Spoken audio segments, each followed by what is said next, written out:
মানুষেরা গুনাহ করে চোখ দিয়া, মানুষেরা চোখ দিয়া, চোখের জিনা হয়, হাতের জিনা হয়। তো আমি একটা কথা বলবো আপনাদেরকে যে আমার চোখটা নাই, কিয়ামতের দিন যাই আমি আল্লাহর কাছে এটা বলতে পারি যে আল্লাহ, আমার দুনিয়াতে তুমি আমাকে চোখটা দাও নাই, তোমার কোরআন শরীফ দেখি নাই, অন্য অন্য মহিলার দিকে মেয়েদের দিকে তাকাইতে পারি নাই এবং দেখতেও পারি নাই।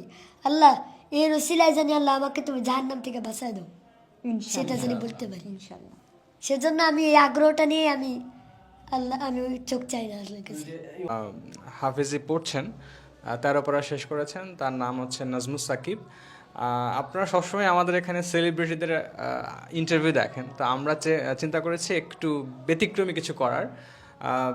নাজমুস সাকিব অন্ধ, আর তিনি চোখে দেখেন না। আমার কাছে মনে হয়েছে, দর্শক আগে আমি সালামটা দিয়ে নিই, আসসালামু আলাইকুম। আমার কাছে মনে হয়েছে এনাদের চাইতে বড় সেলিব্রিটি আর আমাদের এখানে নাই। সো আমার কাছে মনে হয়েছে যে ওনাদের একটা ইন্টারভিউ অবশ্যই দরকার। হ্যাঁ, অনেক সেলিব্রিটি তো আমরা দেখি, বাট এনাদের মতো বড় সেলিব্রিটি আর নাই আমার কাছে মনে হয়েছে। তো আজকে ওর ইন্টারভিউ আমরা নিব। এরকম অনেক আরও আমাদের ছোট ছোট ভাই আছে আরও এখানে। আজকে ওর ইন্টারভিউ নিব। ও অনেক ট্যালেন্ট, ও অনেক মানে কোরআন যে পড়ে খুব সুন্দরভাবে পড়তে পারে, এবং ওই হচ্ছে যে 13 পারা ওর মুখস্থ হয়ে গেছে, আস্তে আস্তে ও যাচ্ছে মাশাআল্লাহ। আসলে এটা আমার এক মামার ঠিকানা পাইছে। আমি প্রথম ছোটোবেলায় মাদ্রাসার জন্য অনেক কী হইতাম যে মানে আম্মুকে বলতাম মামু মাদ্রাসায় নিয়ে যাও, সবাই তো স্কুলে পড়ে, আমার কি মন চায় না। পরে মামা বললো যে মদিনাতুল উলুম দৃষ্টি প্রতিবন্ধী এতিমখানা, তখন লিল্লা বোর্ডিং ছিল। তখন আমি বললো যে মদিনাতুল উলুম দৃষ্টি প্রতিবন্ধী এতিমখানা লিল্লা বোর্ডিং মাদ্রাসায় কি তুমি পড়বা? আমি বলছি জি করবো। পরে মামা বললো ঠিক আছে। পরে আমাকে বসে রায়েরবাগ ছিল মাদ্রাসা 2018 সালে রায়েরবাগ ছিল। পরে রায়েরবাগতে আমি এসে যেয়ে পড়তাম, মানে সকালবেলা মা দিয়ে যেত, ওই রাত্রেবেলা এসে নিয়ে যেত। তারপরেতে আবার যে সময় আমি কায়দা পড়ি, ব্রেল পদ্ধতি কায়দা পড়ি যখন, তখন এক সপ্তাহ পড়বো, মানে বৃহস্পতিবার বিকালবেলা বাসায় যেতাম, এই শনিবার সকালবেলা এসে পড়তাম। তো এরকম করতে করতে করতে করতে অনেক চেষ্টা মেহনত করার পরে ঠান্ডা পানি দিয়ে উজু করা, হ্যাঁ, শীতের দিনে অনেক কষ্ট করা, এরকম করতে করতে আল্লাহ পাক আমাকে এ পর্যন্ত নিয়ে আসছেন। আমাকে হুজুর বক্তা বানিয়েছেন, এটা অনেক কষ্ট করে শিখেছি, অনেক কষ্ট করে বক্তা হয়েছি আমি। এমনি এমনি আল্লাহ পাক মানে অনেক মেহনত করেছি এর পিছনে। আমরা তোমার বক্তৃতা শুনবো, তার আগে একটু জানতে চাই, আলহামদুলিল্লাহ তুমি 13 পারা কোরআন শরীফ মুখস্থ করেছো, সামনে আরো 17 পারা আছে, হ্যাঁ, তো সেটাও তুমি ইনশাআল্লাহ মুখস্থ করতে পারবা। তো একজন হাফেজ হওয়ার পরে তো জান্নাতে তো 10 জন নিতে পারে, তুমি কাকে কাকে নিবা 10 জন? তোমার কিন্তু এখানে একটা মুক্তিমা আছে।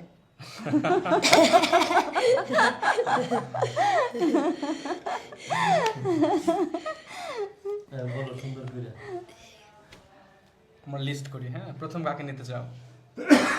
প্রথম বড় হুজুরে। আচ্ছা, বড় হুজুর, এই যে যিনি আমাদের পেছনে বসা আছেন, আমাদের আবুল কালাম আজাদ ভাই।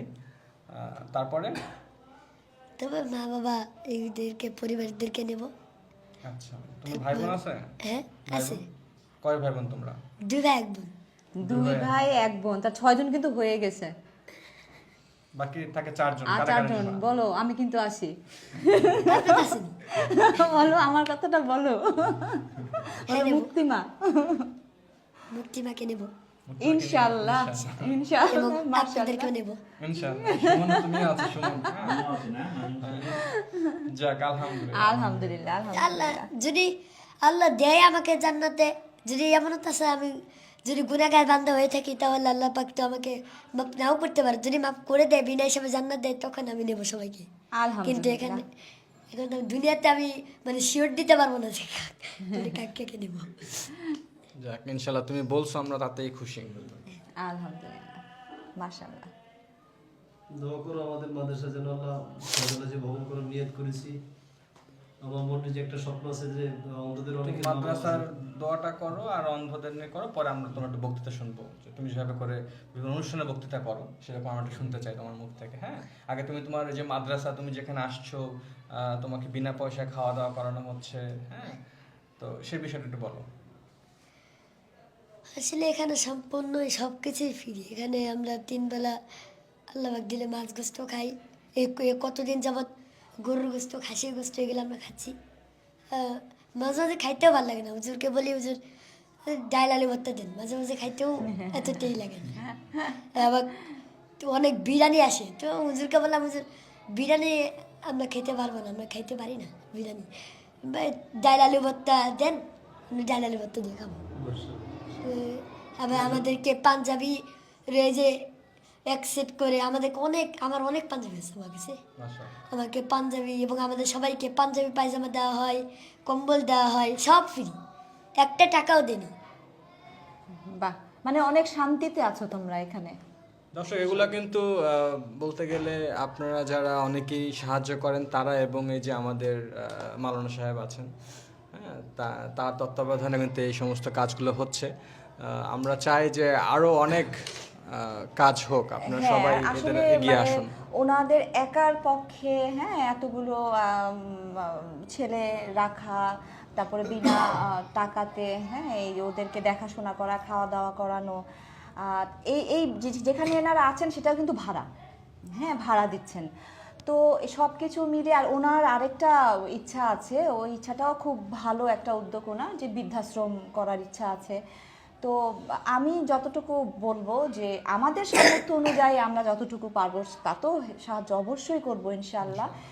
আর আপনাদের জন্য বলবো যে আপনারা মানে যতটুকুই যে যা পারেন অন্তত এই বাচ্চাগুলোর মুখের দিকে তাকিয়ে আপনারা একটু হেল্প করবেন আশা করি। ইনশাল্লাহ সেই আশাটা যেন আমাদের পূরণ হয়।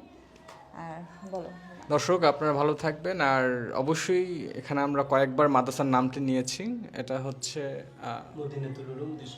মদিনাতুল উলুম দৃষ্টি প্রতিবন্ধী এতিমখানা মাদ্রাসা। এটা হচ্ছে কোনাপাড়া, কোনাপাড়া আদর্শবাগ।